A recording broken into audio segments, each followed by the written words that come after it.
The monsters of the Midway are about to write a new chapter in the most storied rivalry in football, 24 years.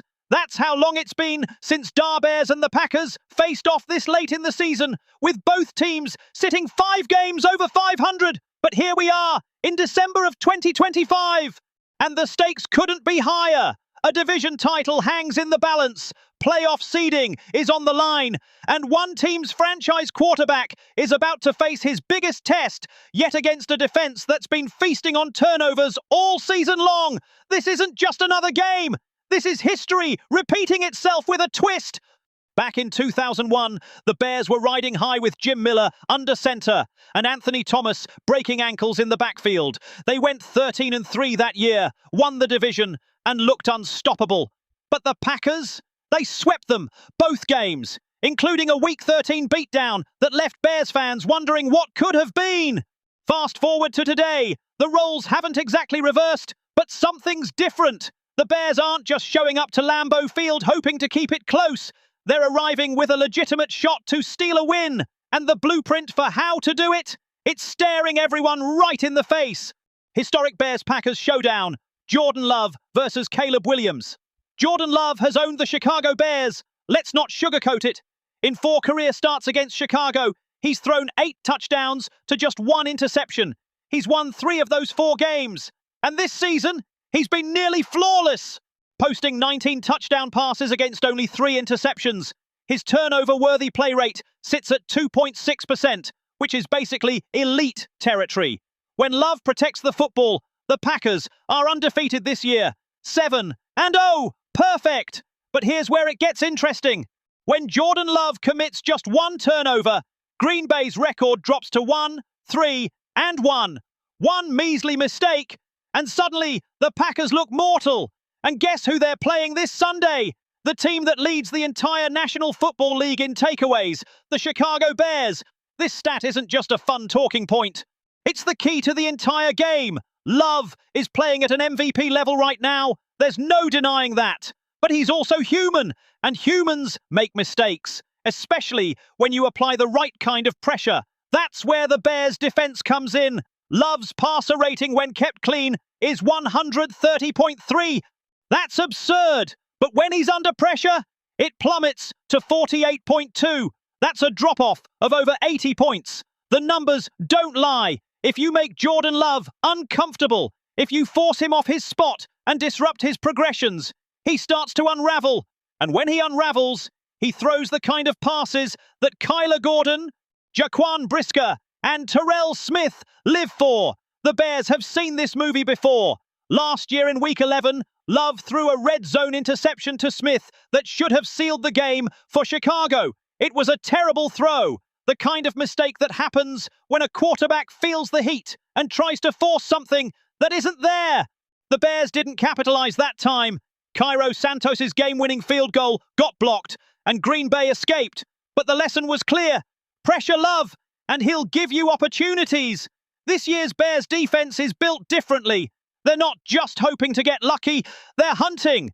They lead the league in takeaways because they're aggressive, disciplined, and relentless. Montez Sweat and DeMarcus Walker are collapsing pockets. Tremaine Edmonds is reading plays before they develop. And the secondary, they're ball hawks. Every single one of them. Here's the thing about Jordan Love.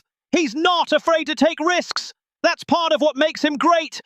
He'll throw into tight windows, he'll test defenses deep, and he'll trust his arm talent to make plays that other quarterbacks wouldn't even attempt. Most of the time, it works. But when it doesn't, it's catastrophic.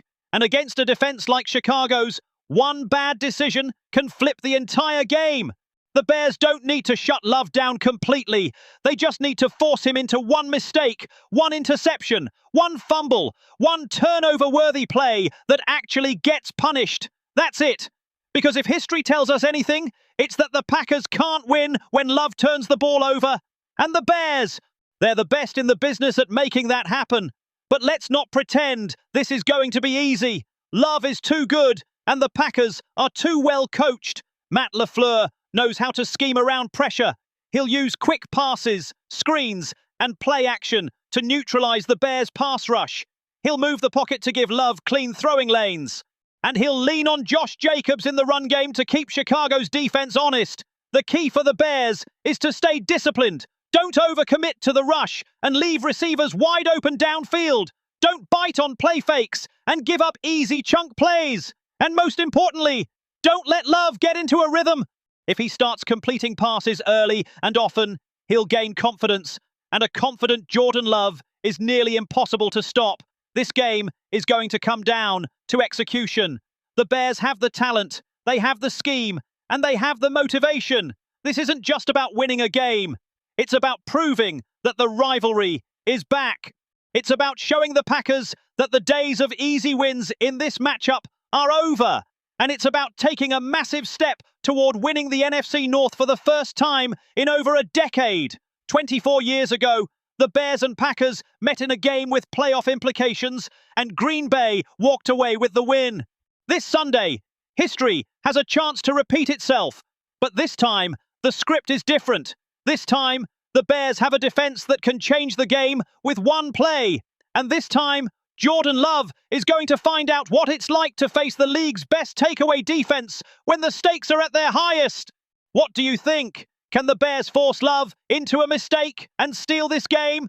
Or will the Packers continue their dominance over Chicago? Drop your thoughts in the comments below. DJ Moore makes Bears history. Walter Payton, Man of the Year nominee. DJ Moore isn't just catching passes and putting up numbers. He's changing lives. And this week, the Chicago Bears honored him in the most meaningful way possible. Moore has been named the team's nominee for the Walter Payton NFL Man of the Year award, one of the highest honors a player can receive. It's not about touchdowns or yards. It's about impact. And DJ Moore's impact off the field is just as impressive as anything he's done on it. Moore's work in the community is centered around his More to Life Foundation, an organization dedicated to empowering inner-city youth through health, wellness, education, and recreation. The foundation's mission is simple but powerful. Give kids the tools they need to succeed, provide them with opportunities they might not otherwise have, and show them that someone believes in them. This year alone, Moore partnered with the Boys and Girls Club of Lake County to host a back-to-school shopping spree. Imagine being a kid who doesn't have the resources to buy new clothes or school supplies, and then DJ Moore shows up and makes sure you're taken care of. That's life-changing. That's the kind of thing that sticks with a kid forever. He also teamed up with One Family Illinois to serve meals to families in need before Thanksgiving. In a city like Chicago, where food insecurity is a real issue for thousands of families, that kind of work matters. It's not flashy. It's not going to make headlines, but it's the kind of quiet, consistent effort that changes communities. And it doesn't stop there. Moore has worked with Advocate Healthcare throughout the year on community-driven initiatives. He's shown up, he's put in the time, and he's done it all while being one of the most productive receivers in the National Football League. This isn't the first time Moore has been recognized for his philanthropy. Back in 2021, when he was with the Carolina Panthers, he was their nominee for the Man of the Year award. But being nominated in Chicago, that hits different. This is Walter Payton's city. This is the community that Sweetness impacted for 13 years and beyond. To be nominated for this award as a Chicago Bear is to be connected to one of the greatest legacies in sports history. Moore understands that. He knows what it means to carry Walter Payton's name, and he's not taking it lightly. In his own words, Moore said it's a blessing to be part of Payton's legacy. He talked about how special this organization is and how much it means to follow in Payton's path. That's humility, that's respect, and that's the kind of character that makes someone a true leader. The Walter Payton Man of the Year award has been won by 4 Bears players in its history. Walter Payton himself, Mike Singletary, Dave Dewison, and most recently, Charles Tillman in 2013. That's over a decade since a Bears player has won this award. DJ Moore has a chance to change that. Winning the Man of the Year award isn't just about what you do in one season. It's about consistency. It's about showing up year after year and making a difference. Moore has done that. He's proven that he's committed to giving back, not just when the cameras are on, but all the time. And that's what separates good people from great ones. The Bears are lucky to have DJ Moore, not just because he's a dynamic playmaker who can take over games, but because he's the kind of person who represents the franchise the right way. He's a role model for young players. He's a leader in the locker room, and he's someone who understands that being an NFL player comes with a responsibility to give back.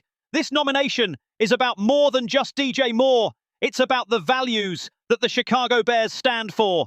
It's about honoring Walter Payton's memory by continuing his work in the community. And it's about showing the world that football is bigger than what happens on Sundays. It's about making a difference in people's lives. Congratulations to DJ Moore on this incredible honor. And here's hoping that in February, when the Man of the Year award is announced at NFL Honors, we're celebrating the first Bears winner in over a decade. Bears rookies dominate. Loveland and Monangai prove the doubters wrong. Remember draft night? Remember when everyone said the Bears reached for Colston Loveland at number 10?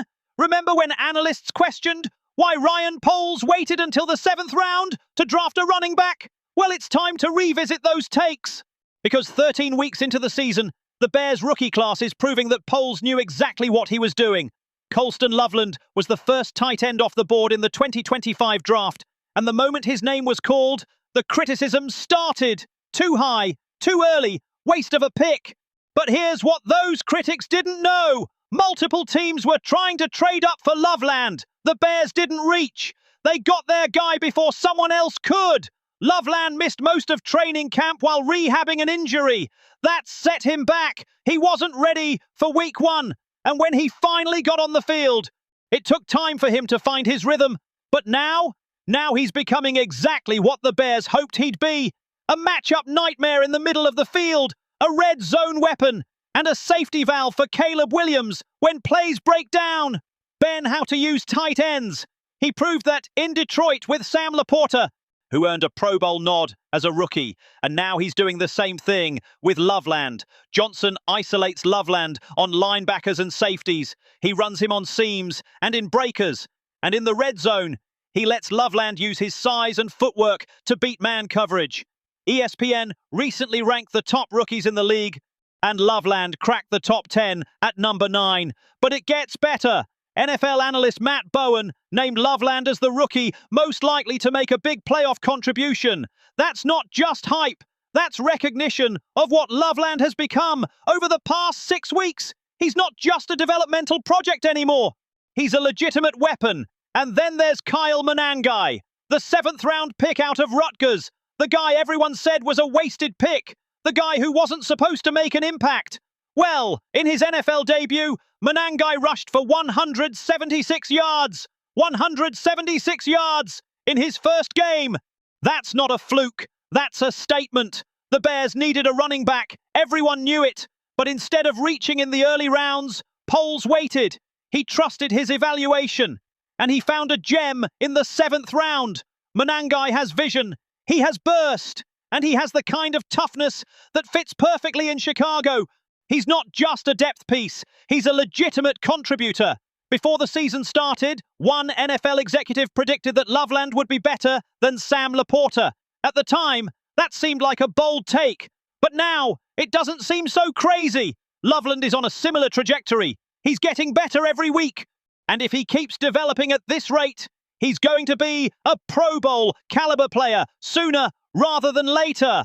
The Bears rookie class was criticized, it was doubted, and it was written off by a lot of people. But Ryan Poles didn't care about the noise. He had a plan. He executed that plan. And now, 13 weeks into the season, that plan is paying off. Loveland and Monangai aren't just good stories. They're proof that the Bears front office knows what it's doing. They're proof that Ryan Poles can evaluate talent. And they're proof that this team is building something special. We're not saying these guys are finished products. They're not. They still have a long way to go.